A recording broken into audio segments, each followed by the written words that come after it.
All right, this you got LP with S&W Service and Repair and building relationships. Building relationships not with the appliance repair companies, with the appliance repair suppliers, like I talked about last time, but this is about building a relationship with appliance repair business owners.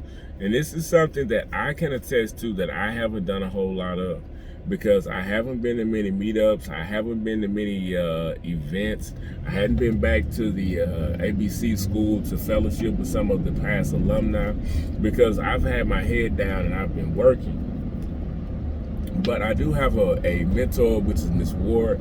She keeps me up to date on a lot of things and helps me out with some of the latest technologies and some of the latest things, because she has her hands in just about everything, man. And that's why it's good to have a mentor like that, because she's into all of the resources. But I need you guys to make sure that you have some peers. If you don't have a mentor, have some peers that you are really good with, that you guys can talk and troubleshoot together, can bounce ideas out together. But also that you guys can just have a conversation to decompress about things that are going on in the appliance repair business and industry, so that you don't feel like you're trying to talk to your wife or significant other about something that they don't understand. Everybody needs time to decompress. Everybody needs some type of relief and relaxation.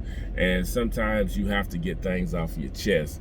And not everybody is going to understand what you're talking about in those situations and scenarios, because those people don't understand the appliance repair business.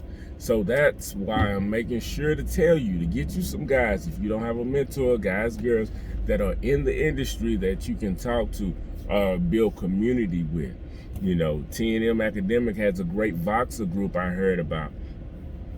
I'm not in it, but I need to join. I do have my Voxer down in the description, but I just really have not been on Voxer that much, because like I said, I work full time, and then after I work, I get off and I'm running service calls. Woo! Just gotta fight that sleep. All right, but guys, if you guys have any questions, feel free to comment down below. If it's something pressing, like you want to get some training, or you want to get some of our resources like our Excel spreadsheet, you can email us. We're going to start having those links coming up pretty soon. And for all other things that you need, make sure you send an email. All right, guys, this is LP with S&W Service and Repair. Make sure you stay safe and have a great day. All right.